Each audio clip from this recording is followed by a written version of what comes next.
Good evening from Pauley Pavilion, as UCLA Radio Sports Broadcasting brings you the Bruins' final home game of the season, hosting Nebraska, ranked number 9 in the country. I'm Justin Attlesey, here with David Matamoroz. David, what are you expecting from tonight's game? Well, on paper, this game looks to be Nebraska's game to win. You look at the records, 25-4 for the Cornhuskers. UCLA only 19-10. When you take a deeper dive into things here in Pauley Pavilion, UCLA has the best home record in the Big Ten, 16-1. That one loss coming against a double overtime crushing defeat against Indiana. But tonight, could expect to see, a bit of an upset here. We're checking the odds earlier. Kind of been a little bit flip-floppy between UCLA and Nebraska. Currently, Nebraska the favorite to win. But don't be surprised if the Bruins come out with a victory tonight. UCLA with upsets this season at home already of Purdue and Illinois, looking to add another to that list as we approach March Madness. Tyler Bilodeau, rink mass set up for the tip. Bilodeau's able to win it. Donovan Dent will bring the ball up for the Bruins.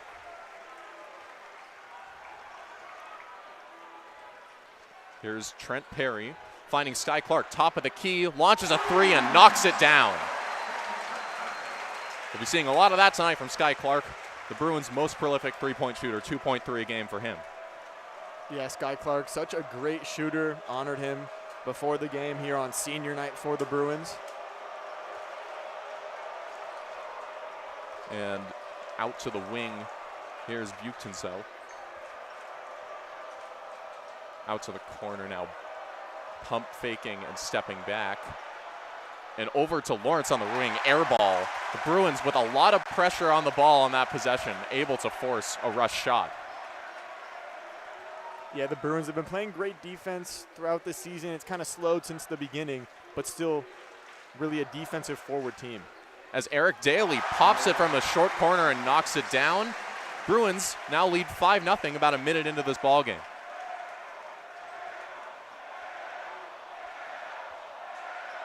Lawrence pounded by Dent after he picks up his dribble. Now Rink Mass looking to get something going on Eric Daly. And there's an offensive foul. It's a cutting Price Sanford. And he'll pick up the offensive foul, first turnover of the game for the Huskers. And this is a team that doesn't foul very much. The Huskers, the best team in the Big Ten at avoiding personal fouls. And neither team turns the ball over very much either, as Donovan Dent finds Sky Clark once again at the top of the key. He'll step back, pick up his dribble, and hit Tyler Bilodeau. Now back in the hands of Dent. Bilodeau pumps, steps in, now back out to Trent Perry, who finds a cutting Sky Clark just below the elbow, kicks it back out to Dent. Shot clock winding down here. He'll have to step back and take a mid-range, airballed. And that rebound is pulled away by Sanford. Now Huskers pushing the pace here. Lawrence will reset it out to the corner. Now driving right. And just a wild attempt at a jump stop there, ends up traveling, and that is already turnover number 2 for Nebraska. Yeah, that was great defense by the Bruins. I believe it was Sky Clark. It might have been Donovan Dent. Didn't quite catch the number. But someone put their hand in there, tried to reach for the ball, poke it away. And they were just playing pesky right there by the Bruins. Now UCLA looking to extend their early 5-0 lead. And Trent Perry coming off the screen there, looking to find Bilodeau on the wing, just throws it away. A real oddity seeing these teams turning the ball over so much. 2 of the least turnover-happy teams in the Big Ten. Yeah, also 2 teams that do steal the ball pretty well. Both these teams rank within the top 5 in stealing.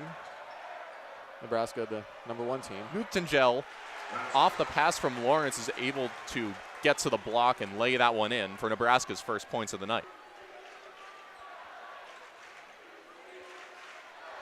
Dent gets the pick from Bilodeau. Now here in the post, Trent Perry fades away and gets the mid-range to go. Not usually his game there, playing out of the post, but he makes it work. Trent Perry's been so exciting since the turn of the new year for the Bruins, averaging 14.1 points in just his last 10 games. As Dent gets his hand in the passing lane, he's the Bruins leader in steals at 1.6 per game. Being a pest early on here, really helping to force Nebraska into some uncharacteristic turnovers. Brinkmast off the inbound, finds Lawrence, tries to get it inside. That ball's tipped around and it ends up in the hands of Donovan Dent. A wild pass and turnover number 3 for Nebraska. Perry gets to the basket with his left hand and finishes with the right. UCLA now leads 9-2. This is a great start here for the Bruins. Consistently throughout this season, we've seen them kind of open things up a bit slow, and they're just having a great game so far. Lawrence is able to get some space, can't finish with the right hand, rebound tipped out, and Nebraska's recovering it. Sam Hoiberg open on the wing, and he knocks one down. Now 9-5 Huskers as we approach the first media timeout of the game. Dent gets double teamed off the pick there from Bilodeau. Now he'll look to go right. He'll put up a floater and high off the glass and in.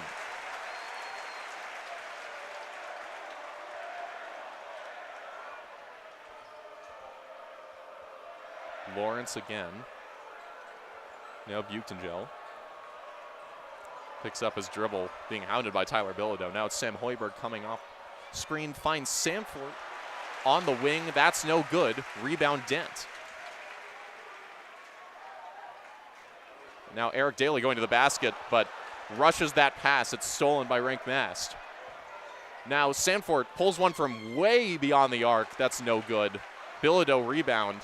And the Bruins, after a bit of squabbling over the ball there, are able to reset the possession. Yeah, Sanford 0 for 2 now on his attempts. And there's Sky Clark with a quick 3. That's no good. Eric Daly, offensive rebound, and he is able to convert the 3. Bruins now up 14-5, 5 minutes into this one. That was a nice shot there by Eric Daly Jr. Had all the time in the world, got the rebound right at the wing. His defender had fallen down and decided to pop it. As Sam Hoiberg able to drive in on Donovan Dent and pick up the foul. So he'll go to the line after this media timeout as the Bruins have blitzed the Huskers early on, making 4 out of their last 5 field goals, 2 3-pointers and 6 of 8 from the field overall. Yeah, and I know it's early, but look at the rebounds. UCLA 4 rebounds to Nebraska's 2. UCLA not a great rebounding team on the season, but tonight, I know it's early, but still out ahead in terms of the rebound game. And that's actually something they did very well in their loss against Minnesota this past weekend. Out-rebounded them 30-20 on the game, despite their failure to cover the 3-pointer. And that is a big worry for the Bruins tonight, as Nebraska, one of the best shooting teams in the country, make 10.8 3-pointers a game. That ranks 3rd in the Big Ten. So far for Nebraska, 1 for 4. But I think the UCLA Bruins are doing a great job of covering Samford. Samford is such a dangerous shooter, such a dangerous player. Leads the Big Ten in points. They're doing a great job of keeping him covered tonight.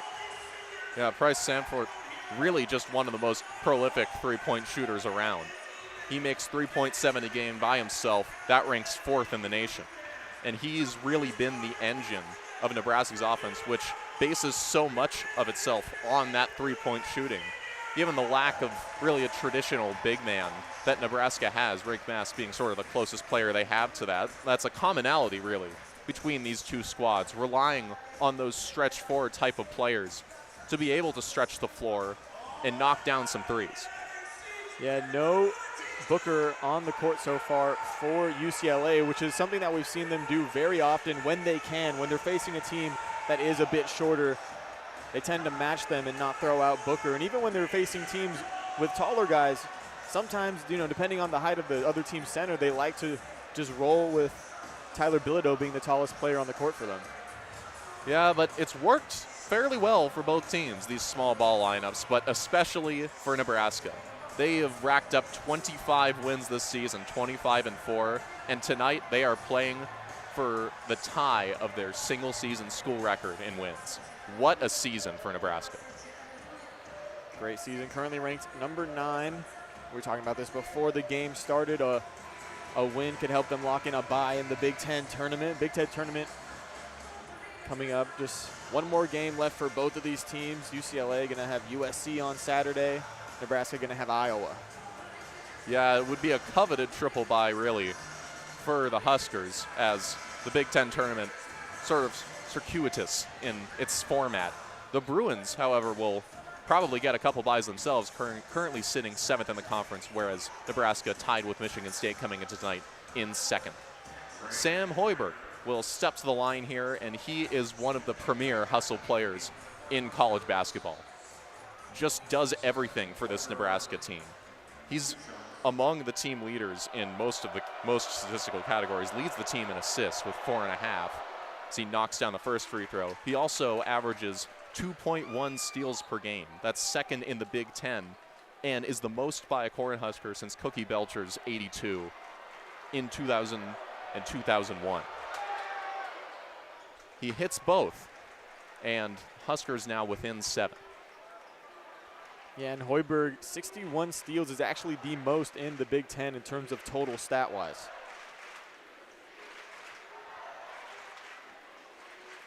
Dent looking for Bilodeau. Now Sky Clark take the pick up his dribble now.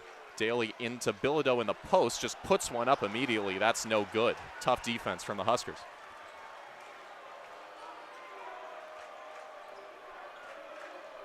Cale Jacobson seeing his first action of the night. Just kind of holding the ball here with Donovan Dent in coverage. Now Rink Mast dumps it off to Hoiberg. And there's a 3-ball no good from the Huskers' star 6-man, Braden Frager. Dent to the corner for Clark. Drive right, now step it back, try the 3, no good. Rebound Mast. Couldn't quite finish that, but beautiful move by Sky Clark. His handles are some of the best in the Big Ten. Hoiberg looking to the corner. Sanford driving to the baseline, trying to go over Sky Clark, but that's tough defense, no good. Rebound Bilodeau. Yeah, he did a good job of keeping his hands up, not drawing a foul, or not allowing Nebraska to draw a foul. Bilodeau going to set another screen for Dent as he's able to dart through the defense and finish over Rink Mast. Now 16-7 UCLA, 7 minutes into this first half. Yeah, great wiggle by Dent. Wasn't exceptionally fast, not a quick burst of speed, but was just able to find the open room and get to where he needed to be. And a bit of a cheap off-ball foul there for the Bruins. Going to be foul number 2 for the Bruins as a team. It'll be on Sky Clark, his first. And a bit of a line change for the Bruins as Bilodeau and Clark exit. On come Eric Freeney and Xavier Booker.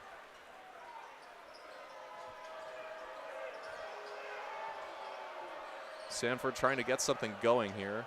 Now just kicks it out to Jacobson. Now Frager driving left on Daly, kicks it out to the corner. Jacobson trying to look over Xavier Booker. He's able to hit the fadeaway. A tough shot there. Yeah, especially tough over the big man, Xavier Booker. Surprised he was able to drop that one in. And so the Huskers get back within 7. Dent not able to get much going on those pick attempts so far as Eric Daly loses the handle, ends up in the hands of Nebraska, and a quick 3 from Frager. No good. Booker gets the rebound, and the Bruins will look to push the pace right back. Out to Booker on the wing. He knocks down the 3-pointer. The Bruins get their first double-digit lead of the night. Now Hoiberg looking to the corner. Frager back out.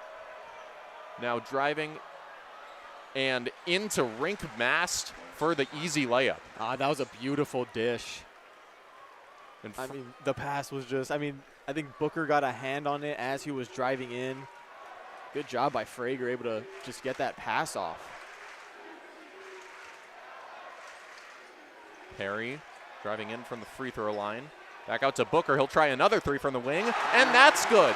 From the same spot twice in a row on the right wing, it's Xavier Booker extending UCLA's lead to 11.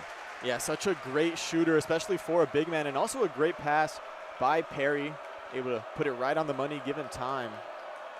And Booker just let him know it was good. As here's Hoiberg into the post for Mast. And Bruins bring the double team, but wide open is Jacobson for three, but he comes up short. Xavier Booker, another board. Lucky there for the Bruins. Nebraska just hasn't been coming up with these three-point shots tonight. They've already missed a couple. They're only 1 for 7. Freeney with the baseline jumper. He's fouled going up, and that will be media timeout number 2. 10:35 remains in this first half, and the Bruins have opened up quite the lead, 22-11. David, what do you make of what's happened so far? I mean, the shots just really have been falling for UCLA. We saw already 2 in a row by Xavier Booker. We saw some nice shots by Perry. Sky Clark opened it up with a nice shot. I mean, they're just really feeling themselves tonight, and these shots are landing. They're open and they're hitting, and that's what's important. Well, the Bruins are typically a very good three-point shooting team. Second in the Big Ten at 37.9%, but they're not necessarily the highest volume shooting team. And Xavier Booker really encapsulates that. He makes his three-pointers count. He only attempts 1.7 a game, but coming into tonight, hitting 42% of them. Yeah, I mean, efficiency has kind of been the definition of this UCLA team and everything that they do. Like you mentioned, low volume, but great when it comes to when they actually do shoot the ball. Also, the defense really has been working for UCLA, holding Nebraska 1 for 7 on the three-point line. They're 4 for 12 from the field. They've also out-rebounded them 8-4, continuing with the trend from last game. And Nebraska, as a team, 1 for 7 from beyond the arc. Price Sanford, one of the best three-point shooters in the country, 0 for 2 from beyond the arc. And this is in stark contrast to what Minnesota was able to do to UCLA last weekend. Bobby Durkin hit 7 of his 11 attempts for 3, and that was just totally debilitating to a Bruins team that really needed to try and hang with a prolific three-point shooting squad in that case. Tonight, they haven't had to deal with that high-volume scoring yet. Yeah, also something interesting to note, Nebraska in their game against USC, they won 82-67, but Nebraska trailed 36-31 at the half. So it's not unlikely for this team to trail into the half and then turn things on in the second. They can certainly get hot, and Nebraska, just like the Bruins last weekend, was able to really dominate on the boards in that game against USC, set season highs in both offensive rebounds with 18 and second chance points with 19. And it's been interesting to see how the Bruins have really dominated the glass so far. 8-4 is the spread. Nebraska with just 1 offensive rebound.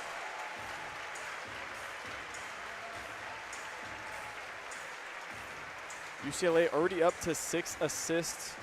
This team has just been so good at dishing out the ball. Donovan Dent already has 2, Perry has 2, and Donovan Dent has been such a great playmaker for this team. He already has 4 points also. I mean, he's really stepped up into his role as a playmaker. Earlier in the season, it kind of felt like he was taking some bad shots, kind of just rushing towards the rim. But now currently sits at 3rd in the Big Ten in assists. And that's not all. He's getting a lot of assists, but he's not turning the ball over either. And once again, goes along with what this UCLA team has done this year. They're 4th in the Big Ten with a 1.75 assist-to-turnover ratio. That ranks 11th in the nation. And the Huskers themselves are 3rd nationally and 3rd in the Big Ten in assist-to-turnover ratio. Definitely a strength of both teams distributing the ball without putting it into harm's way. As Freeney's first free throw attempt coming out of the media timeout is good, which will put the lead at 23-11. Freeney's been seeing a lot more minutes as of lately. Second one rims out as Bruins still lead by 12.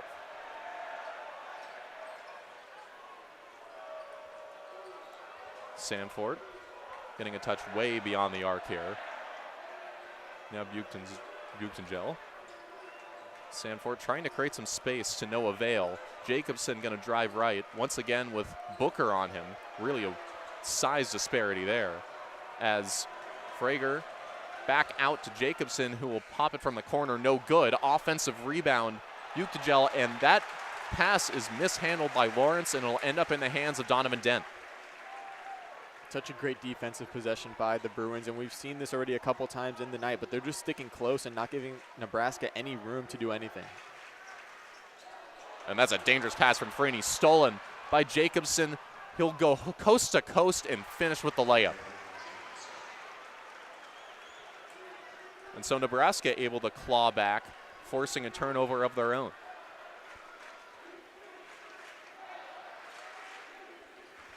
Here's Perry, looking for Dent, who will now just dump it off to Booker. Try to get some space here, as Nebraska just seems to double team off of every screen. Dent driving in, tries the contact layup, no good, but the offensive rebound trickles out into the hands of Eric Daly, it looks like, who will finish that one. It's actually Brandon Williams. It's Brandon Williams, sorry, as there's a foul off the ball that time by Freeney. So the Bruins, once again, flexing their muscles on the boards. Now up 9-6 in the rebounding battle tonight, as they built out a 25-13 lead. Yeah, Brandon Williams, sort of like the same situation as Eric Freeney, averaging just over 10 minutes per game. As that three from Buchtengel is no good. Rebound Freeney, who is really trying to make the most of these limited minutes. Surprised Cronin didn't bench him after that bad pass earlier. As Perry coming out the screen, no good on that three-pointer. Now Nebraska looking to push it a little bit. Lawrence looking for Jacobson. Now back out to the top of the key. Uctigel. Jacobson once again working on Xavier Booker, and he's able to finish over the top of him. Bring the Bruins lead back down to 10. Such an interesting matchup there. Kel Jacobson standing just 6'4" against the 6'11" Booker. There's Dent looking for Perry. Now Booker again at the top of the key. Perry's gonna drive left and put up a floater. That's gonna be short, but the rebound falls into the hands of Booker after being tipped by Freeney, and he'll put it in. Yeah, sort of similar to that last or two drives ago we saw from the Bruins, where Brandon Williams somehow ended up with the ball, and just an easy put in. As Sanford right off the pass from Lawrence, automatic for three, and he gets the foul. An and one three-pointer, potential for a 4-point play for the Huskers. Yeah, those are Sanford's first points of the game, and that's definitely going to be good for his personal momentum, as well as the momentum of the Cornhuskers going forward into this game. 7 minutes 41 already left in the first half. It feels like this first half has kind of flown by. It absolutely has. And in the case of a game like this, where you have so many missed shots, but not a lot of balls going out of play, not a lot of fouls, it feels like it just goes by in a flash. And at the same time, you know, Price Sanford, has really been able to, in a lot of games this season, find his rhythm just with one shot. There's no other way that you can be such an efficient three-point shooter for your team. Sanford, as we've mentioned before, just really a top-class three-point shooter. He's 7th in the Big Ten, shooting 40.8% from beyond the arc this season. And once you get one down, it can basically just be an avalanche for the rest of the game for him. Yeah, came into tonight 106 3 points made on the season, now 107 with that shot. He's made the most in the Big Ten, and 7th in total points, only tied 10th in points per game, but still has been a lethal part of this Nebraska offense. So one thing that's really been surprising so far in this game is really just the general sloppiness, and that's also sort of contributed to this half flying by. Both teams with 4 turnovers, and these are two of the teams that really don't turn it over the least in the Big Ten. Nebraska in particular, they rank 14th in the nation with a positive 3.6 turnover margin, and the Bruins themselves aren't far behind at all at 3.1. They only turn it over 9.1 times a game, Nebraska 9.6. Yeah, UCLA just hasn't really capitalized on the turnovers that they've received. They only have 2 points off of turnovers. Nebraska only 4.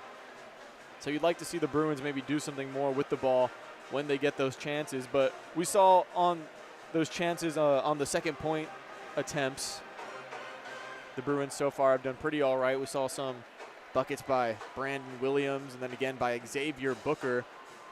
And it feels like that sort of thing has been happening against them. Other teams have sort of been getting a lot of second attempts, second chance points against the Bruins. So it's definitely refreshing to see the Bruins capitalize on it tonight. It's been tough this season for UCLA on the boards. Negative .7 rebounding margin, and no one on the team averaging more than 1.5 offensive rebounds per game. Tyler Bilodeau is the leading rebounder, but you wouldn't really expect him to be based on his profile. He averages 5.8 a game. But tonight, the Bruins have not only been able to get 3 offensive rebounds so far, they've been able to capitalize on all of them with 7 second chance points. And that has really fueled their 27-18 lead as we come out of this timeout. It'll be Sandfort shooting from the line. He is just a pretty fantastic shooter in every respect. And at the free throw line specifically, shooting 86% this season.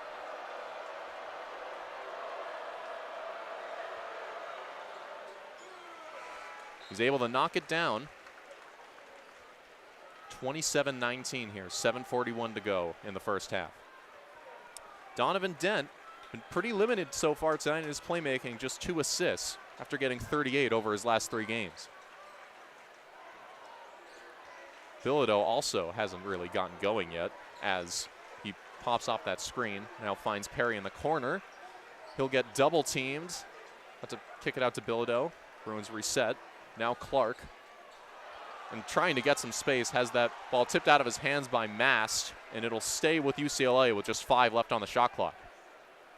Yeah, I think Clark was trying to make a move, and he might have brought the ball down, and it hit off of his knee, I believe, the Nebraska defender. But smart job of just letting it roll out of bounds. As here's Dent, has to put up a shot here. He'll fade away for 3, no good, and that didn't even touch the rim. So it'll be a shot clock violation, which makes turnover number 5 for UCLA. And something worth mentioning, Donovan Dent was 5 for 6 2 games ago on the 3-point shots, which, I mean, typically has not been Donovan Dent's game. Really, he's struggled from the 3-point line. 23% three-point shooter on the season. As the Huskers look to get something going as Hoiberg, that pass looked like a miscommunication with Jacobson. He tried to cut in from the corner, ends up bouncing off his hands and out of bounds. And now that's 5 turnovers apiece for these teams.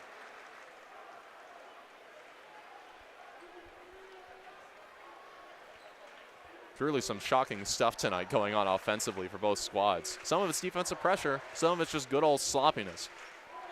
As Sky Clark being hounded by Sam Hoiberg on the perimeter, but able to get a little bit of space and drive in and finishes with the right hand. Bruins lead back up to 10. Yeah, a very underrated part of Sky Clark's game is his ability to be shifty in his lateral movement and get to the bucket. He doesn't do it a lot, but when he does, he's very good around the rim. Well, certainly having that great of a 3-point shot will help you with that. As Lawrence steps back for 3 and knocks it down. Tough shot there by Lawrence, was moving backwards and able to just get it off, bringing Nebraska 21-29. Dent going right, finds Perry. He's gonna get a man in the air and pull up from the elbow. That's no good. Lawrence rebound. And we've already seen that on Perry's last couple of shots. Some beautiful moves, able to get open and get shots, but just hasn't been able to knock them down. Mast spins into the paint, up and under. He's fouled by Bilodeau. So that'll bring Mast to the line for 2 shots here. Nebraska has a chance to get within 6 as the Bruins lead has already started to evaporate, with the Huskers hitting 3 out of their last 3 shots from the field.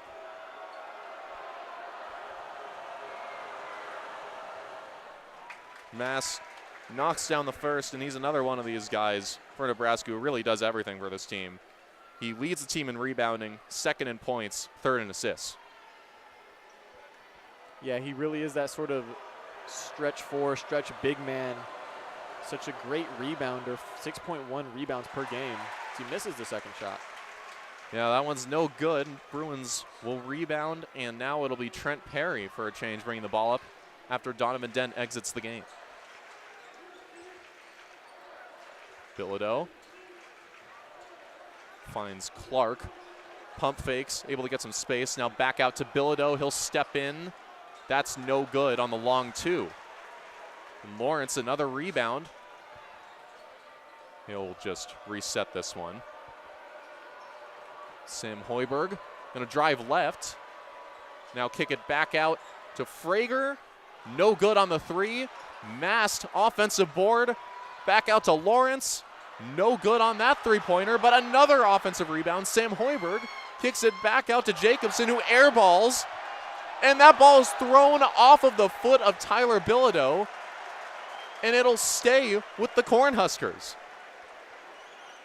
I mean, what a breakdown of UCLA's rebounding and defense. They did force the missed shots, but just couldn't come up with the board. And then just a great hustle by the Cornhuskers to throw it off of the foot of Bilodeau. I thought for sure that ball would just land out of bounds and go to the Bruins. Some scrappy Nebraska ball there as off the inbound. Frager, no good on the three, and that was shot number 4 on that possession. Couldn't hit for Nebraska. Daly driving out to Bilodeau for 3 at the top of the key. No good. Mast fighting for the rebound. It's swiped out of his hands by Freeney and falls out to Trent Perry on the elbow, who knocks down the jumper.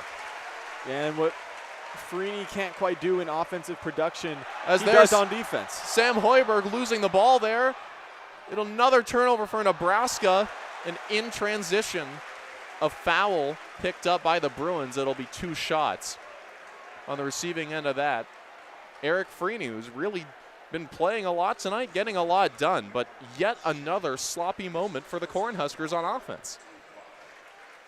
Yeah, Eric Freeney only averaging 1.5 points per game. He's played in 21 games, averages just under 10 minutes per game. Doesn't have the most offensive production, doesn't take the most shots, to be fair, but such a great defender, and we saw him get the steal there. As the first free throw comes up short, that's a second miss at the charity stripe tonight. UCLA leading 31-22, 4:20 left in this first half. Nebraska bringing on a couple of subs here. Samfort, most notably, back into the game.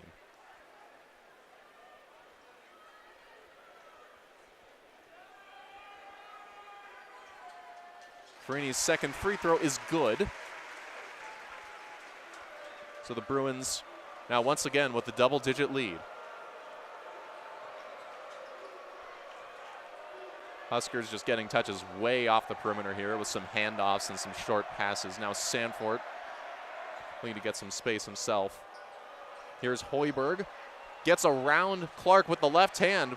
Tries to dump it off to Buktigel. That'll go out of bounds off of a Bruin foot, and it'll bring us to our final media timeout of the first half. Bruins still lead 32-22. It has been a hectic first half. 6 turnovers for the Cornhuskers, really defining it so far. Yeah, and I mean, they've had the second, third chance, fourth chance on that one possession, opportunities to put the ball in the bucket, but they just have not been able to knock down the shots. UCLA has been playing pretty tight defense, but even the open shots, Nebraska hasn't been able to hit. Yeah, 2 of 14 from beyond the arc for the Cornhuskers tonight. Just a pretty shocking number for a team that's normally very efficient. 35.7% from beyond the arc, despite their high volume as a team. They rank 4th in the Big Ten in three-point shooting efficiency. And it's really been a story of just a lack of these auxiliary shooters for the Huskers being able to knock down three-pointers. Sam Hoiberg, Braden Frager, Jamarcus Lawrence, Price Sanford, and Rink Mast, all averaging at least 1 three-pointer made per game for the Huskers. But tonight, just 2 as a team. Yeah, both of those shots coming from Sanford and Hoiberg. And UCLA has actually taken more shots than the Cornhuskers, which is a bit unlike them. UCLA, very slow, very methodical, doesn't shoot the ball a whole ton. Like you said, not very much of a volume shooting team. But they're 13 for 24, while Nebraska's 8 for 22. And the Bruins, ranking 318th in Ken Palm's adjusted tempo metric, that's near the bottom of the country. They really love to slow the game down, and that's exactly what they've done tonight. Off these long rebounds from the Nebraska threes, they've really largely refused to push the ball in transition and tried to set stuff up through Donovan Dent mostly. And even though Dent himself hasn't really gotten going yet in terms of really scoring or assisting, Dent so far tonight with just 4 points and 2 assists, they've been able to run long possessions and eventually get some open shots. Very patient offensive work. Yeah, Trent Perry himself also has 2 assists. He's got 6 points. He's 3 for 6. Has missed his last 3 in a row. Actually, no, he did not. He hit that jumper. I forgot who set that up, but he hit that jumper at one point, missed 3 in a row.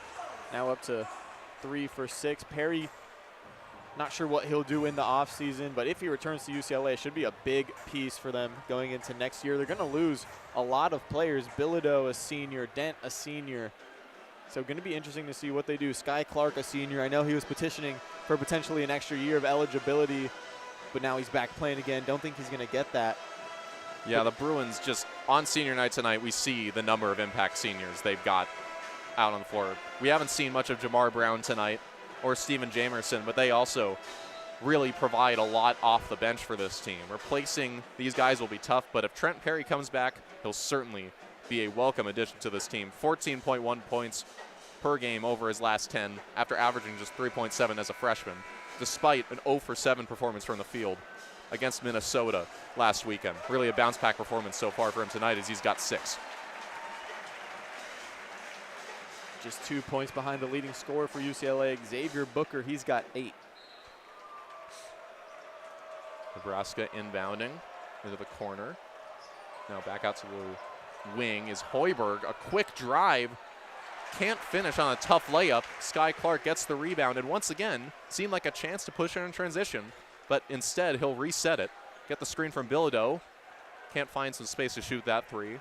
So once again, out to Clark, who will pull up just a bit beyond the arc. That was in and out. Nearly another 3-pointer for Sky Clark. Sanford finding Jacobson, top of the key. He'll try to hand it off. That ball is tipped away by Eric Daly. Going in transition, finishes with the left hand, and the Bruins back up 34-22, back up by 12 points. Yeah, it's great, smart, heads-up defense by Tyler Bilodeau. Just punched that ball out. We're gonna get a whistle here.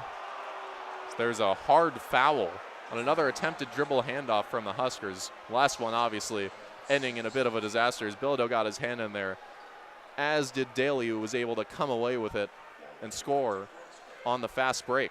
Yeah, it almost looked like a linebacker punching out, trying to punch out the football of a ball carrier. Bilodeau able to just punch that ball out across half court. In the post, here's the double team. Now back out to Sanford. Can't give him that much space, but he misses from the corner. Rebound Bilodeau. Sanford now 1 for 5 on the night on those 3-point shots. Nebraska needs him to turn it around. They're to keep pace with this Bruins team that keeps taking the air out of the ball, but Trent Perry just finds himself wide open for 3, and he knocks it down off the dribble. The Huskers will take a timeout as that was just a total defensive breakdown. I mean, Trent Perry is feeling himself tonight. We saw that after the shot. Just letting him hear it. He was just screaming to himself, let's go. And this Bruins offense really is rolling, and typically we've seen them be a bit slow in the first half and really turn things up in the second. But so far, they're sort of running on all cylinders early. And that's without any production from their leading scorer, Tyler Bilodeau. 0 for 3 from the field, 0 points. But it's been those complementary pieces. Trent Perry with 9, Xavier Booker with 8, and Eric Daly with 7, really helping this Bruins offense along. And really, we've seen another example in Perry of that low-volume 3-point shooting being able to be really efficient when given the opportunity on a defensive breakdown like that from Nebraska. Off the screen, Perry just finds himself wide open. He's able to hit. And a quick timeout there. Both these teams already back down, ready for action. So Lawrence will look to revive this Huskers offense, now down 15 points. 2.5 minutes left to go in this first half. Mast dumps it to Hoiberg, kicks it back out to Lawrence. He'll drive with his left, try to finish, and that ball is rebounded by Mast. He'll go back up and finish for the and one. A tough contest leads to that ball sort of bouncing out and back into Rink Mast's hands. So Mast will make another trip to the free throw line. 1 for 2 from the charity stripe so far. This will be just one shot coming off the make off that offensive rebound. It's no good. Fight for the rebound, though, as Nebraska had just one guy in there, but the Bruins are eventually able to corral it.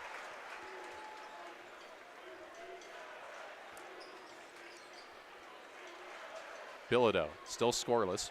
Finds Clark on the wing. Had a bit of space to shoot that three, but decided against it. Now back out to Bilodeau. Here's Perry. Into Bilodeau in the post. He'll turn around, find Jamar Brown in the corner. Misses short. Rebound Frager. Unfortunate miss there. Such a great shot. Great pass by Bilodeau. Looked like he was going to maybe try a fadeaway. Passed it with one arm. As that's Frager for three. Airballed. And Sam Hoiberg trying to corral that offensive rebound. Steps out of bounds. And that's been something really that Nebraska has had a lot of tonight. Brandon Frager, three-pointers. He's 0 for 5 now from beyond the arc. And on the season, a 36% three-point shooter. So just another part of those three-point struggles tonight. Very uncharacteristic for the Cornhuskers, like you mentioned. Clark over to Bilodeau now. Daly. Here's Perry. Trying to get Sam Hoiberg off of him. And throws an ill-advised pass stolen by Frager. Give it to Hoiberg as Nebraska will slow it down a bit here. Now Hoiberg gonna step back out. Here's Frager. Cross-court pass to Lawrence. Jab steps, goes to the baseline, tries the jumper, no good. Fight for the rebound and ends up in the hands of Trent Perry. Also interesting to note, Donovan Dent has not checked into this game for about 5 minutes now. As maybe he will after this Bruins timeout. UCLA leading 37-24, 47 seconds to go in this first half. And just the continuation of what we've seen throughout this game. Missed threes and turnovers for Nebraska. Yeah, they just have not been playing tight offensively as well as defensively. They've been playing all right, but they've been allowing UCLA to get volume, which they typically don't do. 15 for 28. They're 54% from the field, 42% from the three-point line. You know, the Bruins just being efficient as always, but those 5 three-pointers already are certainly higher than they're usually going to get in the first half. And especially given the lack of production from Dent and Bilodeau, you expect, if you tell Nebraska that Bilodeau is going to be scoreless and Dent's only going to put up 2 assists in the first half, you'd think they're probably winning this game by a lot if you tell them that coming into it. But that is really just the opposite of what's happened. Another quick timeout there. UCLA usually loves to take their time on their timeouts, usually the last team out there, but they're just ready to go. Well, I'd imagine Nebraska really wants to get into the locker room at this point, so they'll appreciate that pace from UCLA. It's Bilodeau is going to try the three off the pass from Daly, no good, short. And Nebraska trying to get something going here. Mast working on Bilodeau in the short corner. Great defense by Bilodeau. Hoiberg. Kick it back out to Frager, who's going to try to go baseline. Sworn by Bruins defenders under the basket. That ball is tipped out of his hands. It ends up in the hands of Sky Clark. 10 seconds remaining for the Bruins. They'll look to take the last shot. Clark going left, kicks it out to Brown in the corner. That's no good. Now Nebraska will have a chance to put up a shot, possibly. Jacobson, a floater in transition. They call an offensive foul on him as time is expiring. So the shot didn't go in, but it wouldn't have counted regardless, as really just a fitting end to this half for Nebraska. Yet another turnover. I mean, just such a sloppy half by Nebraska. Definitely going to go into the locker room and talk about it. But like we mentioned, they entered halftime down to USC. They ended up taking that game, scored significant amount of their points in the second half. Sanford scored the bulk of his points in that second half. Sanford tonight only has 4 in the first. Their leading scorer is Jacobson. He only has 6. So it's definitely not impossible for them to go into the locker room and come out a sort of different team. Well, Nebraska was only down 6 to USC. Tonight they find themselves down 13. And that double-digit mark can prove really hard to overcome. Bryce Sanford, he got at least 30 points in 2 of his last 3 games coming into tonight. And it's just not happened for him so far in this game. 1 for 6 from the field, 4 points. The Bruins lead 37-24 as we head into halftime. What an interesting first half. And we will be back after around a 15-minute break. Thanks for tuning in so far. We'll see you on the other side.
And welcome back to Pauley Pavilion. I'm Justin Attlesey alongside David Matamoroz, and we bring you the second half of this matchup between UCLA and the number 9 ranked Nebraska Cornhuskers. What has happened in this first half to Nebraska? 37-24 is your score. The Huskers averaging 78.6 points per game. That's their highest scoring average through 29 games since the 1995-96 season. Tonight, it all seems to have come crashing down offensively so far for them. David, what's been their issue? I mean, it's been a combination of things, right? I mean, you look at the turnovers, 7 turnovers in the first half alone. They've been playing extremely sloppy. I mean, they've had a couple of second chance opportunities, third chance even, fourth chance on one possession, and they just have not been able to hit shots. They've had some open shots. They've just not been able to knock them down. They're only 2 for 16 from the three-point line, and they're just not falling for them. And really, it's been Nebraska's impact players not performing much. Cale Jacobson is their leading scorer with 6 points so far. He averages 4.3 on the season. Bryce Sanford, not much. As inbounding the ball are the Huskers to start off the second half, looking for a spark. Inside to Buke-Jagel, and that's no good. Rebound will be Eric Daly. Billy might have got a piece of it. I'm not sure. Still influenced, definitely the miss. Buke-Jagel could not get that one to fall over some of the shorter big men you'll see in the Big Ten that the Bruins have. As here's Eric Daly driving right to the free throw line. He'll kick it back out to Perry. Now Bilodeau in the post. He'll turn around, shoot the jumper. That's no good. Sky Clark flying in, though, for the offensive rebound and throws it off of Buke-Jagel. It'll stay with UCLA. Haven't mentioned it tonight, but Buke-Jagel, the former Bruin himself, now with Nebraska. In that first half, only had 2 points, 3 rebounds, 1 assist. Spent his freshman year with UCLA a couple years back as Perry gets that one off the inbound, pops from the baseline in the short corner. That's good. UCLA has the first points of the half. So Nebraska now trails by 15 points, tied for their largest deficit of the game. Mast spins. Now going to spin again into the paint. Go up there, misses on the push shot. Rebound out, and now Hoiberg going to drive in. That ball's tipped away by Bilodeau. Ends up back in the hands of Mast. Takes a few steps, it looked like. No travel call, puts it up. No good, but another offensive rebound. Out for the 3 to Lawrence. No good. And here is the kick to the corner.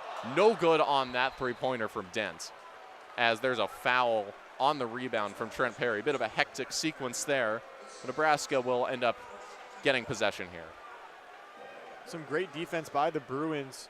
Just not great rebounding. Just gave Nebraska too many chances. Fortunate for them, though, the Cornhuskers couldn't come up with the shot. Lawrence working off the screen from Buke-Jagel, who will float one up from the paint. No good. And Tyler Bilodeau pulls down the board. And that wasn't a very difficult shot either. Sure, he had some defenders around him, but it was close. A pretty simple little floater, just Nebraska not able to knock anything down. Now Perry looking for Daly Jr. in the corner. He'll take the 3. That's no good. Nebraska will get the rebound. Sam Hoiberg and Sanford now back to Hoiberg, who will drive left, touch the paint a little bit. Now get it back out to Mast. He'll try to 3 from the corner. That will not fall, but it'll stay with Nebraska. Buke-Jagel fighting for the rebound. It'll be tipped out by Bilodeau.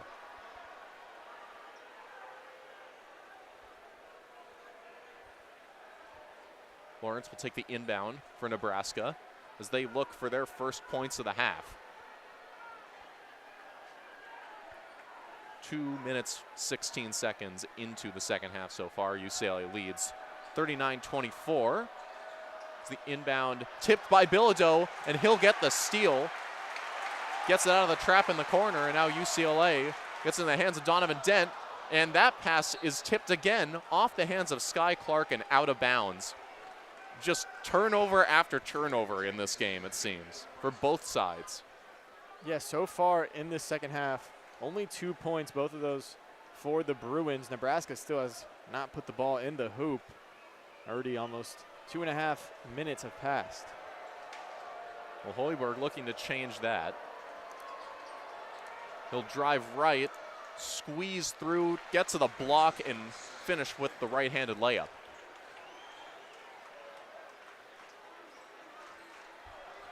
Here's Dent getting the screen from Bilodeau.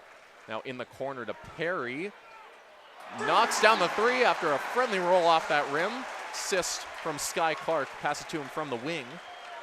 Yeah, nice ball movement there from Dent over to Clark, and then Clark to Perry. A little bit of a hockey assist for Donovan Dent. As Hoiberg kicks it back out. Now Mast will open up some space for Hoiberg off that pass. Out to Jacobson for three on the wing. Misses off the back iron. Daly gets the rebound.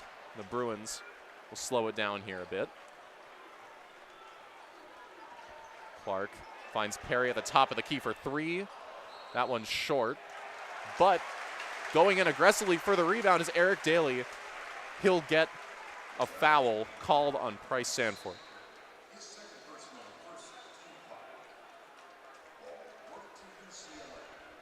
UCLA now leading 42-26, 3.5 minutes into the second half. Nebraska now down to 27% shooting from the field. Eric Daly rips it through, kicks it to the corner for Clark. No good on the three ball. Fighting for the rebound is Daly, but it ends up in the hands of Jacobson. Here's Mast working on Bilodeau. Gets under the basket and tipped away, but it ends up back in the hands of Hoiberg at the top of the key. Will drive right. Now find Sanford in the corner. Tight coverage from Sky Clark, but he's able to get that floater up and hit it just beyond the block. Yeah, really difficult shot there over on the right side.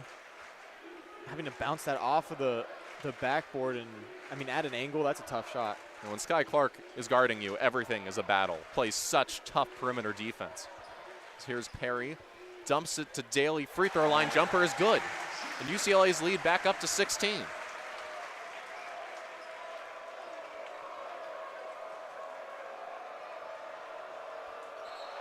And there is a foul off the ball against Nebraska as Hoiberg was just holding the ball at the top of the key. Actually, they're going to rule it against UCLA. I'm not really sure how that call goes on the defense there, as it looked like Sky Clark got pushed over by a Nebraska player there. Instead, it'll stay with the Huskers after this media timeout. Yeah, I'd love to get a replay here. I don't think we are. Yeah, not going to get a replay here, but yeah, not quite sure how that's a foul against UCLA. Would love to look at it again, but either way, it's going to be the call in favor of the Cornhuskers. And I mean, so far what this game has been showing us is that UCLA's depth and their players, besides the top guys, are really being, tested and able to get it done for them. Trent Perry's playing phenomenally. He has 14 points in a game where Donovan Dent only has 4 points, 1 rebound, 3 assists. He finished the first half with only 2 assists. Bilodeau has no points so far. Sky Clark has 5, but a great job from the other guys besides Dent and Bilodeau able to step up here tonight. And that has just not been the case for Nebraska. Their star sixth man, Braden Frager, a stud freshman, 3-time Big Ten Freshman of the Week, and really usually a very solid three-point shooter, over 5 from beyond the arc and 0 points tonight. And Sanford himself, obviously, not been the best. 2 of 7 from the field, 1 for 5 from beyond the arc tonight. He did have a nice shot to kick off this second half, working against Sky Clark, but everything has been so difficult for the Huskers tonight. Such a stark contrast from the Bruins' last game against Minnesota. Yeah, it really goes to show you, I mean, the home court advantage is a real thing. UCLA has been playing so great at home against tough opponents, tough ranked opponents. I mean, picking up a victory here tonight, should they continue to play like this, going to be huge for them in terms of seeding and getting into the tournament. And speaking of March, both these teams are certainly looking ahead to that at this point. Nebraska having one of the best seasons in their school's history. They hadn't made the tournament since 2014 before Fred Hoiberg came in and led them to a berth in 2024. And this season, this might be the best team in school history, the best chance they have at winning it all in school history, as they look like a top 4 seed, currently ranked 12th in the net rankings, and they are 8-4 in quadrant 1 games this season, including wins at Illinois and versus Michigan State. Such a strong resume compared to UCLA, which really looks more like a bubble team. Yeah, but they do have those big victories, but they also have big losses, like you said, against the ranked teams. Have the win against Illinois, against Purdue, close game against Indiana. Unfortunately, they lost that one, but it's just been the losses for them. The loss against Michigan and Michigan State, those are 2 super tough pills to swallow that do unfortunately impact their ranking. Yeah, the Bruins have gotten crushed by a lot of good teams on the road, but at home they've been able to not only hold their own, but pull a couple big upsets. They're 3-8 in quadrant 1 games this season. Yeah, the best team at home in the Big Ten, only losing 1 game, that game against Indiana. Here's the inbound for Nebraska, and Jacobson just throws it away. Thought his man was staying there. Bruins in transition. Daly throws it down. The 2-man game, 2-on-1 transition with Trent Perry. I mean, the connection there, I mean, that's something you can't coach. You can't teach that. Tyler, I'm sorry. I'm kind of in shock right now. That was such a beautiful play by Perry and Eric Daly Jr. The connection there, the couple of passes and the throwdown.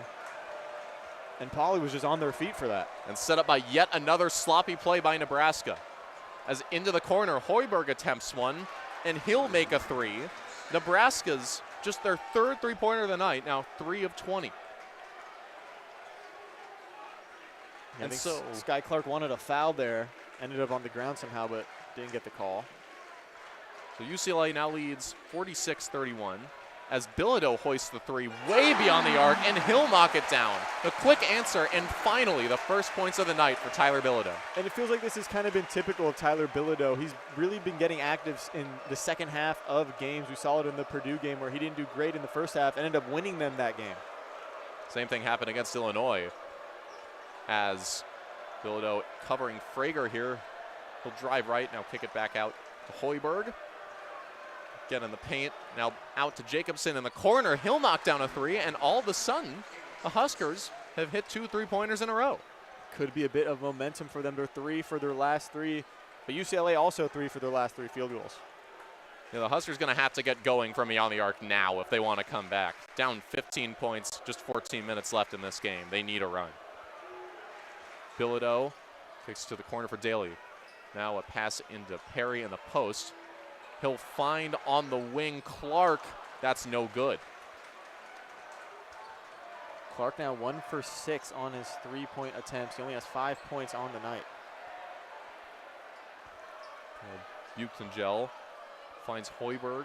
Now Frager gonna drive and try to finish over Dent. He travels first. Looked like he had a chance to use the size advantage over Dent to get a layup in there, but instead it's turnover number 10 for the Huskers. Turnover number 10. They finished the first half with 7. Just unable to sort of eliminate that from their game so far in this second half. Bilodeau will exit the game for the Bruins. On once again is Xavier Booker, who for a time led the team in scoring in the first half. He's got 8 points tonight. And he'll come up to set a screen here for Dent. Once again, getting double teamed off of it, but this time he pulls a crossover and dumps it off to Daly. Attempts a thunderous slam, no good, and then fouled on the putback attempt. My, oh my, would that have brought the house down if that fell. Yeah, beautiful pass by Dent, but I think Nebraska defender, I'm not quite sure, got a hand in there, blocked the dunk attempt by Eric Daly Jr. Yeah, they're going to say it was Buchtengel somehow getting a hand in there to disrupt that dunk attempt from Daly. Nevertheless, he is going to get to the line here, already in double digits tonight with 11 points. So the first free throw is sunk. Daly, just one of the many complementary pieces the Bruins boast. One of the stretch fours on this team alongside Tyler Bilodeau, who can really shoot from anywhere on the floor, even if his overall numbers are a bit down from last season. As the second free throw is no good. Fight for the rebound. Thrown up into the air by Freeney, but it'll end up in Nebraska's hands. Sam Hoiberg looks to push it, tries to find Price Sanford in the corner, but another deflected pass by the Bruins. It'll stay with Nebraska. And the Bruins do such a great job of playing these passing lanes and making sure that passes don't get completed. I mean, they couldn't come up with a steal that time, but still able to knock it out of bounds and avoid an open shot in the corner.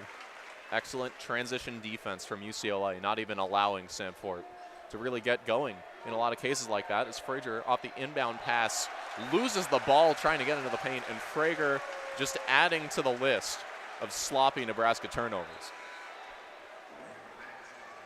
Yeah, they've just been pouring down tonight, already 11. I mean, it just has not been a great night for them. I'm sure they talked about it in the locker room, but they've kind of just continued where they left off. Yeah, Frager, a guy who can usually play above his size in the paint, sitting just 6'7", 215. As Dent looks for Booker at the top of the key. He'll flip it to Freeney. Now Dent. Crossing over. Jump stops out to Williams. Now Booker in the post. Nebraska brings the double team. He rushes a pass out. It's tipped. Dent will get there, but the shot clock is going to run out, and that'll be a UCLA turnover, their first of the second half. Yeah, I mean, pretty tough defense there by Nebraska. They were sticking to them pretty close, giving them no room to operate, and not a great pass there by Booker. So Nebraska getting a bit of defensive pressure of their own, as that inbound pass was tipped by Booker, but it ends up in Jacobson's hands. Here's Mast, who just checked back into the game. And Hoiberg looking to cross over on Eric Freeney. Now into the corner. No. Oh, yes. Yes, that shot falls from Jared Garcia, who's just getting his first minutes of the night. It looked like that one was going to rim out, but he gets the lucky bounce. Yeah, bounced around about 3 times, almost like that Kawhi shot in the playoffs when he was on the Raptors. Just took forever to fall. Well, not as big of a moment necessarily, but Nebraska does cut the lead to 14. But the Bruins once again taking the air out of the ball with a long possession. 7 remaining on the shot clock as Booker gets the touch on the wing. Now Freeney driving in with his left, and he's fouled on the drive by Garcia. And so that'll bring us into the second media timeout of the second half. Bruins lead 50-36, 11:29 left to go. And it's really been a case of UCLA being able to trade baskets with Nebraska as they've opened up this lead and are sort of sitting on the cushion. Yeah, and that's sort of what they have to do for the rest of the game. They have a pretty comfortable lead sitting at 14. They can just go back and forth as long as they aren't stagnant and sort of slow down. They can hopefully maintain this lead. Well, it's all about, for the Bruins, as we talked about at length in the first half, that efficiency. They don't need a ton of possessions to score a lot of points. They haven't scored in the last 3 minutes, and Nebraska has made their last 4 shots, but it hasn't been enough to make a huge dent in this lead. The Bruins getting to the line, competing on the boards, and forcing Nebraska turnovers to make that field goal shooting disparity over the last few minutes seem a lot less daunting when you look at the actual score. Yeah, no Trey Perry for the last 2 minutes. I'm sure it'll be a different game when he comes back out. He's been playing phenomenally, like we mentioned, since the turn of the new year. Really cemented himself as a great player on this team. And we've talked about it at length, but there were questions about what would happen when Sky Clark came back from injury after Trey Perry was playing so well in his absence. And so far, they've kind of just been running with the 3 guards, Dent, Perry, and Sky Clark, and all of them have been playing pretty well. Sky Clark only 5 points tonight, Dent only 4 points tonight, but Trey Perry really has stepped up. Yeah, Perry has been fantastic. Clark missed those 10 games with a hamstring strain in the 5 games since, averaging 10.2 points per game, coming into tonight 10 of 21 from beyond the arc. Shooting not quite as well in this one, 1 of 6, but it hasn't really mattered for the Bruins, who have gotten so much production from guys like Perry, from guys like Daly Jr., from guys like Xavier Booker, who you don't typically think of as the top scorers on this team. Bilodeau and Dent taking by far the most shots on the team and scoring by far the most points per game for the Bruins. And tonight, they have combined for just 7.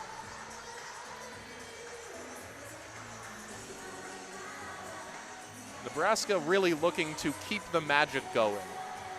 They have just had such an incredible season on so many levels. They've been ranked for 12 straight weeks now, top 10 in the AP poll for 8 of the last 9 weeks. And the 1965 to 66 season is the time you have to go back to when Nebraska was last ranked in the top 10. They didn't even make the postseason last year due to the different format we had for March at that point. It is really a once-in-a-generation event this season for the Huskers. Yeah, such a different season from last season. I mean, it's just been crazy. I mean, the addition of head coach Hoiberg has definitely helped them, right? Like you mentioned, got to the tournament for the first time. He definitely has been a culture changer for the Cornhuskers. And like you said, having a historic season this year, looking to capitalize on the season. Just need one more win in order to tie the record, right? Yeah. For most wins. Mast, Sanford, Frager, and Lawrence averaging 54.5 points per game this season. None of them were on the team last year as Dent gets the inbound into Williams, is able to finish. A good cut and a nice find from Dent to put the Bruins up 16 coming out of the media timeout. Hoiberg working on Perry. Sit out to Jacobson. Trying to back down Donovan Dent. And sort of spins into the foul there as Dent came down on his elbow.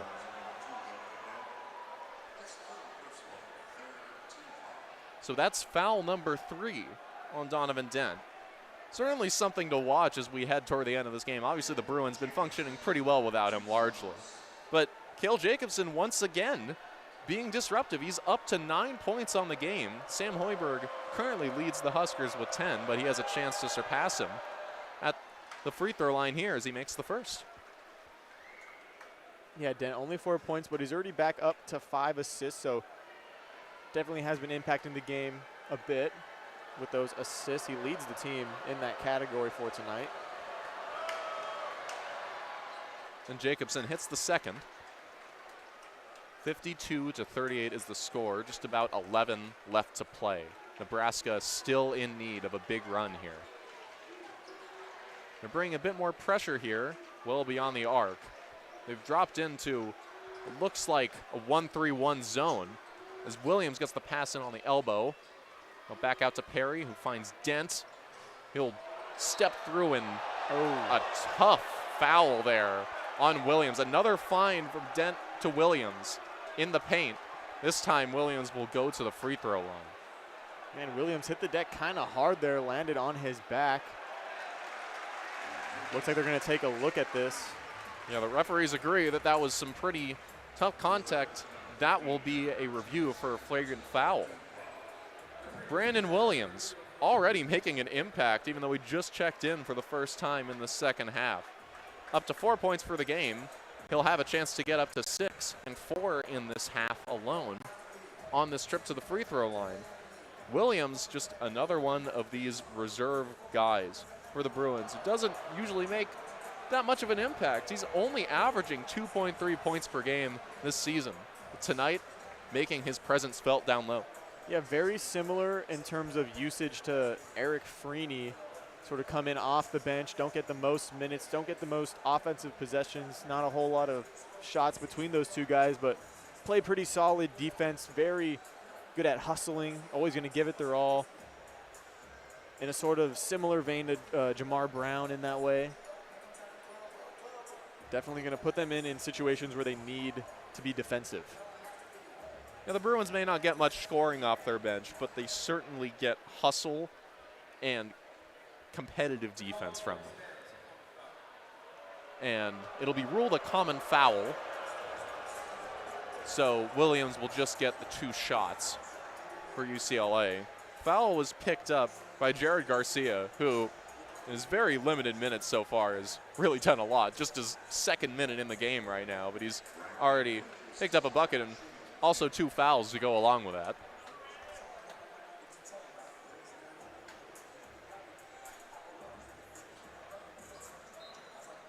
Williams steps to the free throw line, 10 of 17 from the charity stripe this season. He'll hit the first, bring UCLA's lead to 53-38. Time starting to run low for the Huskers. 10:47 to go. And that makes 2 for Brandon Williams. So far, it feels like the second half kind of going a bit longer than that first one. The first one really flew by. Hoiberg gets the screen and drops in that kiss off the glass to bring Nebraska back within 14.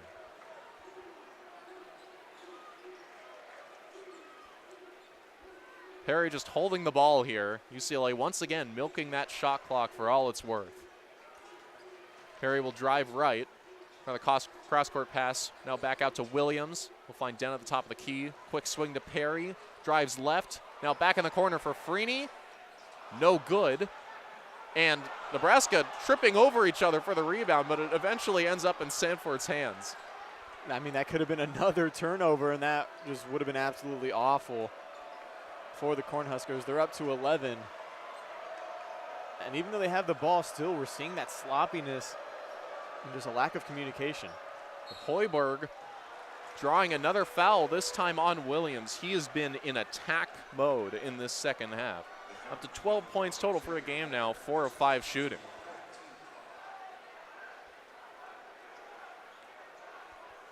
So it'll be 2 shots for Hoiberg coming off of that foul. And Bruins in this half picked up 4 fouls as a team, as have Nebraska. First free throw, no good from Hoiberg. 74% shooter at the line this season. Yeah, he's the son of head coach Fred Hoiberg, but definitely not a product of nepotism. He's averaging 9.5 points per game coming into tonight, and like you mentioned, leads the team in scoring already. He's the only player in the country who's 6 feet tall or under, averaging 5 or more rebounds this season, but he misses both of those free throws. The crowd absolutely loves it here at Pauley Pavilion. So the scrappiness not enough to help him convert on those 2 free throws, as Trent Perry looks to extend the Bruins' lead. I think that means free fries at Fat Sal's when opposing player misses 2 free throws. You can certainly tell from the student section's reaction as Dent trying to cross over, gets into the paint.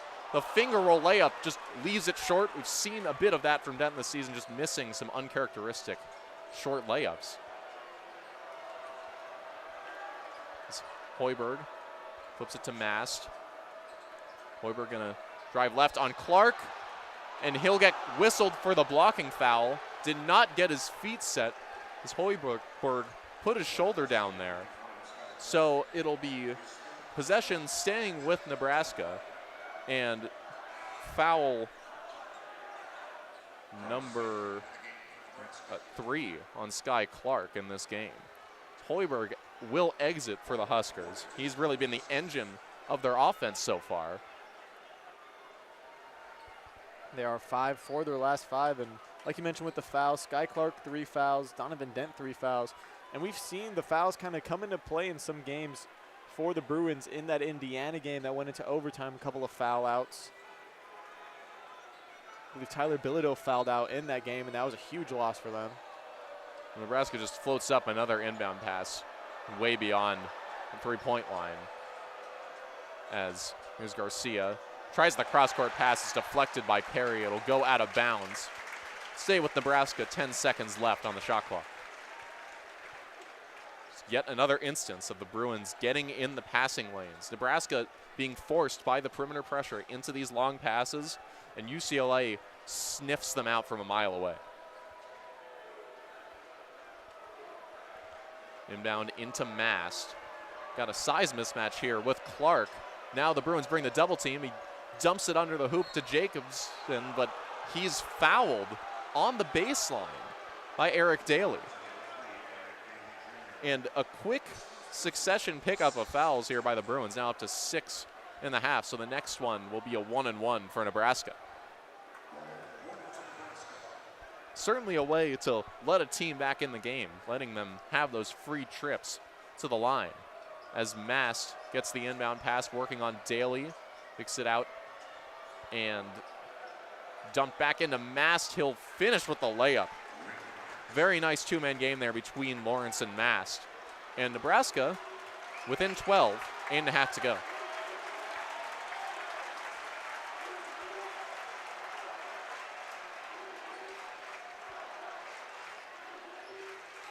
Huskers in a 2-3 zone here as Dent tries to puzzle out. He throws it to the corner, and Trent Perry is true from beyond the arc. 57-42 now is the score, but Sanford in transition, just no hesitation at all from the wooden court logo. Way beyond the arc for the quick response for Nebraska. And that's definitely what Nebraska needed in that situation. I mean, that three you kind of thought would change the momentum a little bit for UCLA, but they kind of just canceled that out. And Bilodeau fumbles the ball. It's stolen by the Huskers. And Daly fouls just around the three-point line as they try to drive in. That will give Nebraska a one-on-one opportunity coming out of this media timeout. And suddenly there's a bit of a momentum shift. The Cornhuskers able to ride the wave a bit of that Sanford three-pointer. Now 2 of 6 from beyond the arc on the game. The team 5 for 22. Sam Hoiberg being 2 of 2 just on his own, helping that number go up. But Nebraska, now's the time for them to make a run. Yeah, that was a much-needed shot from Sanford. I mean, kind of just put it up. I didn't think he would shoot it at all, but I mean, a great response. It almost like eliminates the shot that Perry took, that Perry successfully made. And I mean, the momentum, you know, kind of just hanging there, kind of up for grabs by either of these teams. Nebraska, a team that has made lots of runs this season. For EvanMaya.com, they've got 28 on the year of double digits. So, meaning 10 or 0 runs or more, which is quite a few considering how much you have to limit the other team defensively to get to that. So, what Nebraska has to do now is just work the three ball and just hope that they start going in, especially try to find Bryce Sanford some space. It's easier said than done against this Bruins perimeter defense, wouldn't you say? Yeah, I mean, definitely. And I mean, you look at the three-point percentage going into the half, Nebraska only 13%. They've bumped that up 10%. They're now at 23. So for UCLA, you're really going to want to keep tight on that perimeter and not let them get any more momentum from range. Well, the Bruins themselves have been pretty solid from beyond the arc as a team. They have 23, but it's mostly been carried by Trent Perry, who's 3 of 5 from beyond the arc. He's had a banner night, 17 points coming off of a donut in his last game. What's been behind that bounce back for him? I mean, Trent Perry's really just been knocking down these shots. He's been getting open. He's had a lot of open looks, and guys have been passing him the ball exceptionally well. Donovan Dent, he's now up to 6 assists. And this is a team that is very, very good at dishing around the ball. It's not just Donovan Dent. It's, I mean, Trey Perry himself also great at passing around the ball. Sky Clark, great at moving around the rock, and they've been moving it around the perimeter exceptionally well. And they found Trent Perry wide open a couple of times, and he's really just been knocking him down. Knockdown shooter indeed. Over his last 10, 14 of 34 from beyond the arc. And for the season, just been very efficient. 42% attempting 3.1 threes a game. So Perry really having an effect on the game just beyond the shooting as well. He's picked up 4 assists and 4 rebounds as the Bruins as a team. 13 assists compared to Nebraska's 10. And 13 assists for the Bruins compared to 8 turnovers, going back to that assist-turnover ratio. That is an area where the Bruins have had a massive advantage over the Huskers, who usually are fantastic in that area of the game. They average 1.91 assists to turnovers this season. Tonight, more turnovers than assists, 11 to 10. Yeah, definitely an uncharacteristic night for them. And another guy we haven't really been talking about much who's having a quietly good night is Eric Daly Jr. He's got 12 points, 5 for 7. Also got himself 3 offensive rebounds and 4 defensive rebounds combined for a total of 7. He's got an assist, but he's having a quietly great night. Just another game where the role players for UCLA are really helping them along. As here is the first free throw attempt for Jacobson. It's no good. And rebound Perry, that'll be number 5 for him on the night. Nebraska misses the front end of the 1-and-1 and an opportunity to really start to close this gap. And as we've seen so much in the second half, Dent and Perry just chewing clock from beyond the arc, not really making any moves early in the shot clock. I mean, it's smart. You know, you have this lead, just going to try to hold on to it and finish out this game and put it away. Now Dent going to drive right with the shot clock winding down, tries the floater, no good. Rebound Jacobson. Nebraska going to try and push the pace here. Garcia just completely uncontested inside, but he misses the layup. Fight for the rebound. It'll stay with Nebraska. Mast and Bilodeau fighting for it down low, but just a defensive breakdown from UCLA to allow Garcia to go to the rim uncontested, and then he just misses it with his left hand. Yeah, and he was, you know, running away, walking away as if he made the shot. I don't think he realized it didn't go down until a little bit after. Taking a look at it on the replay right now. Nevertheless, Nebraska retains possession. They need points bad right now, down 12, 7 minutes to go. Here's an open three for Garcia in the corner. That'll be no good, but Perry, trying to box out Mast, picks up the foul as they go after that board. And that makes 3 fouls for Perry as well. So all 3 of UCLA's core guards, Dent, Perry, and Clark, up to 3 fouls on the night. And Mast, with Nebraska still being in that single bonus, will go to the line. And this time, the front end of the 1-and-1 is good. Mast been really a do-it-all scorer for the Huskers this season. 45% from the field, 32% from beyond the arc, 82% at the free throw line, despite that 6'10" frame. Yeah, also has an impressive 86 assists for a big man on the team, quote-unquote big man, only 6'9", but plays like a center for this team. Well, he gets the second free throw to go, and that brings the lead to 10 points.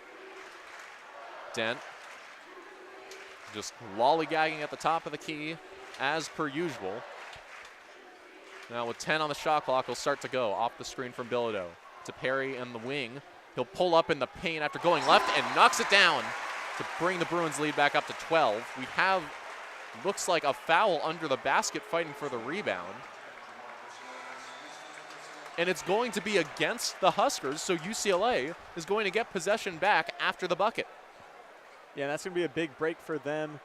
But also the fact that they made the basket is going to be huge for them. When you're playing this sort of slower tempo, trying to waste a lot of clock, if you start to pile on some misses, even just 1 miss, 2 misses, because you're extending that clock, it can feel like you haven't scored in a long time, because time-wise you haven't, even though possession-wise. Bilodeau off the pass from Clark. Swish. Beautiful shot from Tyler Bilodeau, who really hasn't gotten going for the Bruins yet, but this time he'll force the Cornhusker timeout and bring the lead to 62-47. Characteristic of Bilodeau, turning it up in the second half. Finished that first half with 0 points, now has a pair of 3-point shots. He's got 6 points. And like we said, he just turns things on in the second half, it feels like. Yeah, Bilodeau, well, I said this the last time I was doing this broadcast against USC, but it seemed like he was in danger of having his streak of 10-plus point games come to an end. That streak now up to 22 games headed into tonight, needs 4 more to see it continue. And Bilodeau, of course, coming off a 32-point performance against Minnesota, his third 30-point game of this season. You know who else has 3 30-point games this season and is coming off one, and in fact has 2 of his last 3 games ending in 30 or more points? Bryce Sanford. Yeah. But he's got just 9 tonight. So both teams' top scorers not really coming to play. And it's just been UCLA able to consistently have some of their auxiliary guys come in and dominate, but especially Trent Perry, now up to 8 of 12 from the field, 3 of 5 from beyond the arc. And despite him being in foul trouble with the other UCLA guards at this point, really has been able to steady their offense along with Dent for these long possessions. Yeah, and Dent still only 4 points, has not tacked on a single bucket in the second half.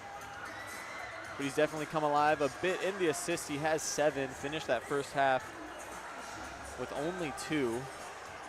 So he's been facilitating a bit more in the second half. But like you mentioned, the role players and the guys around the quote-unquote stars on this team have been playing exceptionally well. And that's something that they're going to need to continue to do they want to get into the tournament and going into the tournament.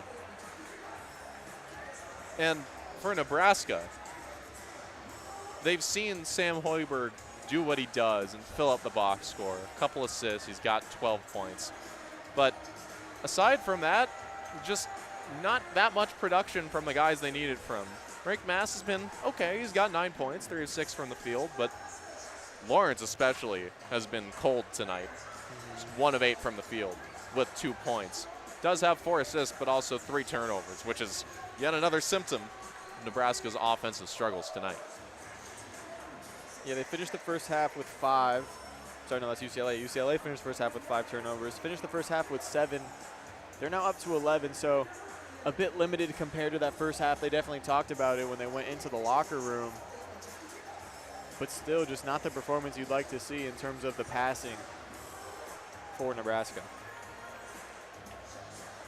It seems like the Bruins' defensive pressure has just gotten to them. UCLA does have 6 steals, 2 from Bilodeau and Dent piece, but it doesn't seem like they've been necessarily directly forcing those steals a lot of the time. Nebraska just a lot of uncharacteristic mistakes handling the ball, normally so secure in maximizing their opportunities on offense with that 9.6 turnovers per game average tonight, already above that with 11 and likely to tack on a couple more as they sort of get into desperation mode in the last 6 minutes of this ball game.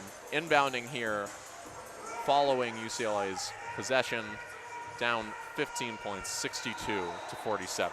Yeah, those last 2 possessions were huge for UCLA. Like I was mentioning before the timeout, when you're playing that sort of slow offense, just 1 miss or 2 misses can really feel like you've been missing because the time-wise. As there is going to be another defensive foul against Sky Clark. Tries to run through that screen and instead picks up the foul. That'll be 4 on him tonight. We'll get a talking to from Mick Cronin as it'll be Lawrence stepping to the line, trying to add to his 2 points on the night. Lawrence, one of these consistent top scorers for Nebraska, averaging 10.2 per game. He's an 80% free throw shooter.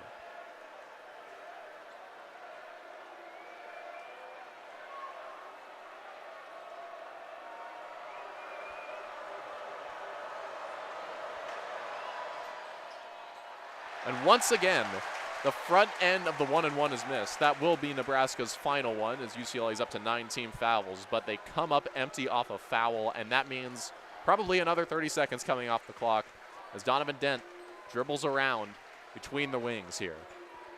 Only 57% from the line tonight for Nebraska. 8 for 14, have not been shooting great tonight. As Daly spins off of Hoiberg, goes up with a left hand and finishes.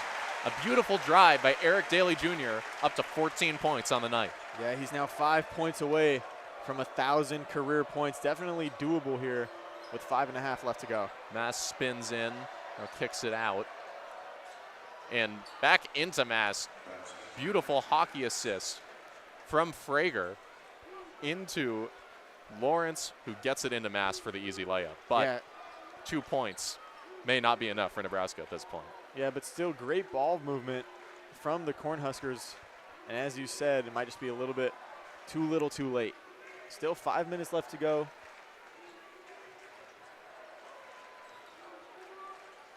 Here's Bilodeau. Gives it back to Dent. Drive right, look it out to Freeney. Finds Daly Jr. in the corner. Around and out. And Freeney is able to pull down the offensive board. Now back out to Bilodeau in the corner. He'll pump fake, step in, and knock down the jumper from the short corner. He's up to 8 tonight, and UCLA's lead is up to 17. I mean, Bilodeau really just lives in that spot over there in front of the UCLA bench, that mid-range area. He's just so good at knocking down those 2-point shots. And there's another sloppy pass, but Frager is able to get his hands on it and finish in the paint for finally his first points of the night. The 3rd leading scorer on Nebraska, averaging 12.3 per game. Had to wait until about 4 minutes left in this contest to get on the board. Dent just dribbling it out once again. Bilodeau kicks it to Freeney, who's gotten a lot of run tonight. as Dent will drive with his left hand and get the ball stripped from him. Ends up in Daly's hands. Back out to Bilodeau at the end of the shot clock from the top of the key. No good on that three-pointer, but an offensive rebound by Freeney, and puts it back up with the left hand. UCLA going to have to drop back in transition defense here as Dent picks up the foul on that Lawrence drive going off an outlet pass. However, UCLA's lead up to 17 points yet again. Just 3.5 minutes to go in this game, and it seems like the end of a 3-game win streak for Nebraska ball tonight. Say Nebraska ball? Nebraska, that's what they call them. It's a phenomenon, and I've been trying to talk about it tonight, but what this team has done is so impressive. Fred Hoiberg came in here, and they were 24-67 in their first 3 seasons. Just pretty typical, to be fair, for this program.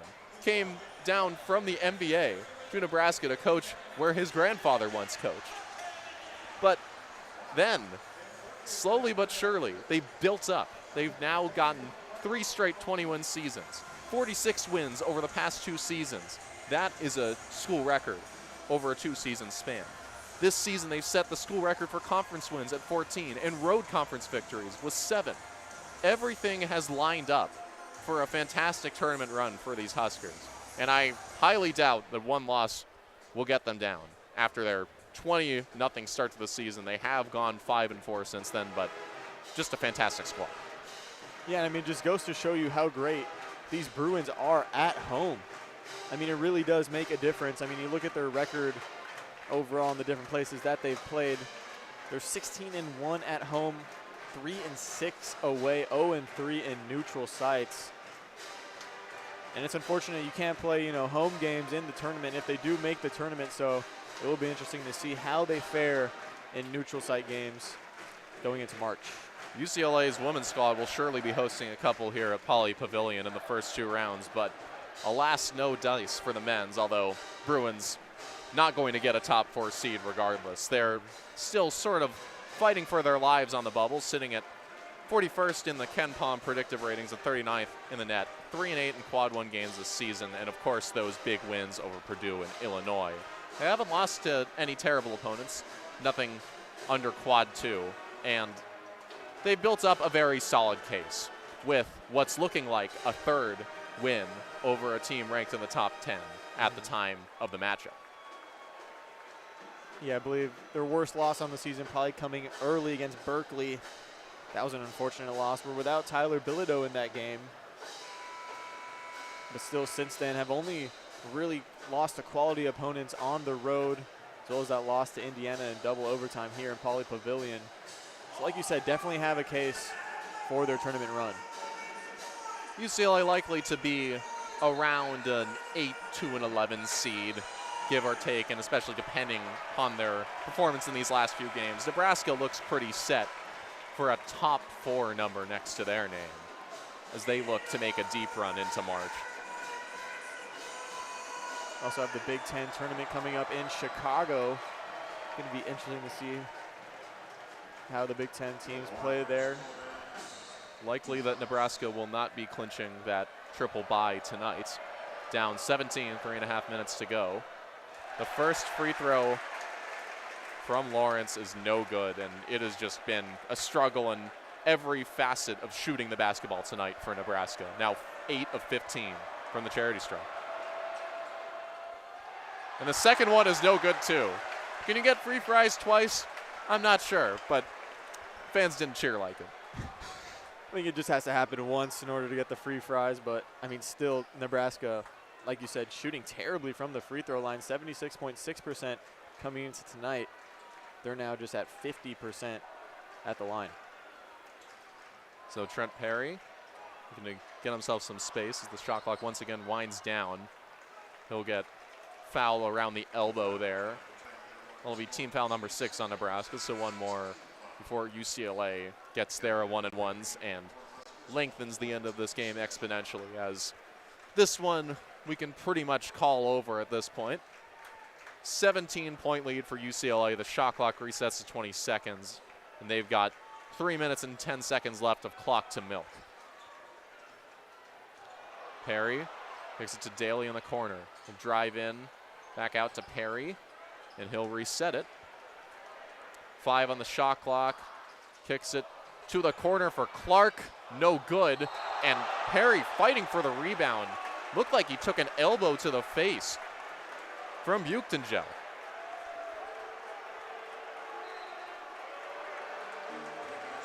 And it looks like we're going to get another review for a potential flagrant foul against Nebraska. Yeah, and a potential flagrant foul against the former Bruin, like we mentioned. Going to be interesting to see what they call here. Taking a look at it one more time on the big screen.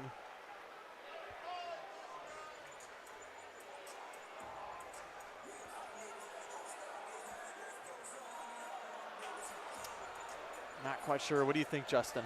Well, it looked like there might have been an arm wrapping around him, possibly a hook and hold from Clark there, but certainly Buchtengel got up in his face a little bit. It's hard to tell from here, and I probably need glasses, quite frankly, to see that a bit better, but it could go either way.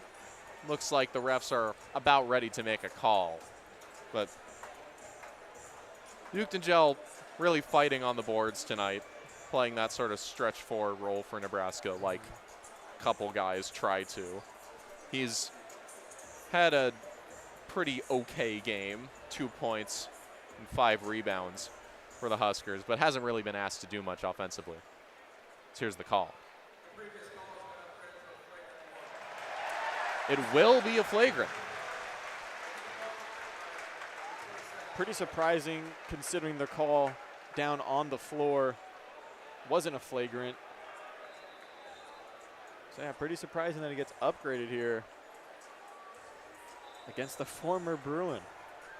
Yeah, some friendly fire, some may say, but I'd imagine no love lost between Perry and Buchtengel, who didn't share the floor. Perry came in 1 year after Buchtengel left the Bruins, and he's just been fantastic tonight. Perry will step to the line with 19 points on the game, and he is just a fantastic free throw shooter as well. 86% at the line. He'll be all by himself here for this attempt. The first one is no good. Bit of an announcer's jinx there on my part, because really both teams have struggled at the line. I mentioned Nebraska 50% from the free throw line tonight. UCLA now 5 of 9, so hasn't been an easy time for either squad. But Perry is able to hit the second and give the Bruins an 18-point lead with 2:51 to play. And after the flagrant foul, they will retain possession. Perry's got a 20-burger coming off of that 0-point game. Sky Clark will get the inbound and once again for the Bruins reset it. Home crowd already rising to their feet and others rising up the rafters to head for the exits as Sky Clark with a couple nice moves and pulls up for the 3. Where did that come from? Yeah, I mean, Sky Clark is just so great at making his own space. He doesn't have to all the time because you got guys like Donovan Dent and Perry who can, really facilitate. As there's a steal from Eric Farini and yet another attempted dribble handoff that ends in a turnover for Nebraska. Just been story of the game for the Huskers. Now 12 turnovers tonight, 12 assists for the team with the 3rd best assist to turnover ratio in the country. Clark now milking that shot clock.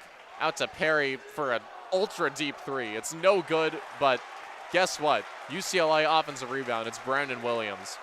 And that means another few seconds of Clark dribbling this clock out. 1 minute, 40 seconds left, and a just continuous outpour of red heading towards the exits. And Perry goes up with his left hand on that drive. No good. Nebraska try to add something to their tally in transition. Just 51 points tonight, averaging 78.6 on the year. As Sanford tries that tough 3 with Freeney in his face, it's no good. Daly's able to corral the rebound.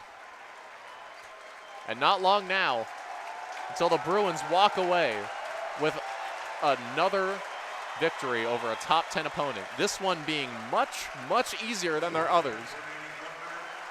Obviously, the Purdue game going down the last seconds, a comeback in the last few minutes, Bilodeau hitting a huge three at the end, and Illinois, Donovan Dent pulling the Ty Sedney to give the Bruins the lead at the end there in overtime. Perry attempts a shot there just from outside of the paint, no good. But Nebraska tries to push it in transition again. They turn it over again. Story of the game. So one more possession in this game as Clark dribbles it out. Just 13 seconds separating the shot and game clocks. And here he comes. Jack Seidler is going to enter the game for UCLA in his final home contest of his career.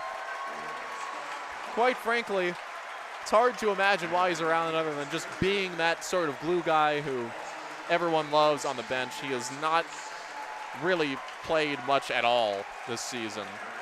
He's gotten 7 total minutes across 4 games, but tonight he gets a moment in the spotlight as UCLA leads by 21. Yeah, here on their senior night, looks like Jack Seidler is going to be the guy to inbound the ball. Fan favorite here, started off his career as a walk-on at UCLA, now playing in his 5th game of the season. And Steven Jamerson, Anthony Peoples also getting in the game as Seidler tries to create a shot for himself. Fumbles the pass from Perry, pulls up from mid-range. It's no good. But Peoples fighting for the rebound. Nebraska will end up getting it. There's a foul by Steven Jamerson, another senior who checked into the game. So Peoples, Jamerson, and Seidler all checking in tonight for the first time. All seniors playing their final home game for the Bruins. A little feel-good moment for UCLA as this is probably their most convincing win of the season. Just based on not only opponent quality, but also just the margin in the game in terms of scoring. So here's a free throw for Nebraska. It'll be Justin Bolus getting his first run of the night. It's no good as he tries to put this deficit within 20. Second one is good. So 72-52. If you do know anything about these two teams and you watch this game, you definitely would not think that Nebraska was ranked within the top 25, let alone the top 10. And Seidler will dribble out this game for UCLA, and wow is all I can say. This game was expected to be a toss-up, but we end up with a wire-to-wire victory for the Bruins. This game was tied for 11 seconds at the start. That's it. No lead changes, just UCLA all the way through. What was the X factor for you, David? Nebraska just played extremely sloppy on all sides of the ball, defense and offense. A lot of turnovers for a team that typically doesn't turn over the ball. And UCLA, this game and this win just shows how great they are, not just playing at home, but how great their defense is, how great they are at stealing the ball, how great they are in those heads-up plays, and how much depth they have. Perry had a fantastic performance in a game where Donovan Dent and Tyler Bilodeau, their 2 stars, did not play great by any metric whatsoever. And it just goes to show you this team is more than just those 2 guys. Dent continuing his fantastic assist-to-turnover ratio over the last few games, 38-1 in the past 3. Now tonight, 8-1. Bilodeau's 10-plus point streak breaking at 22 games with 8 points on the night. And the seniors getting their moment to shine at the end. So despite not necessarily the best game from their stars, just such a convincing win for the Bruins as they take down number 9 Nebraska at home. Both these teams have designs on making a run in March. Coming into tonight, you might have thought that Nebraska was the team to do that, but if UCLA can put together performances like this, the sky is the limit for these Bruins, who lost just 1 game at home this season. I'm Justin Attlesey, alongside David Matamoroz. Thank you for listening to this final UCLA men's basketball home broadcast of the season. We'll see you again next year, and we'll also see you on March 7th as the Bruins close out their regular season on the road against USC.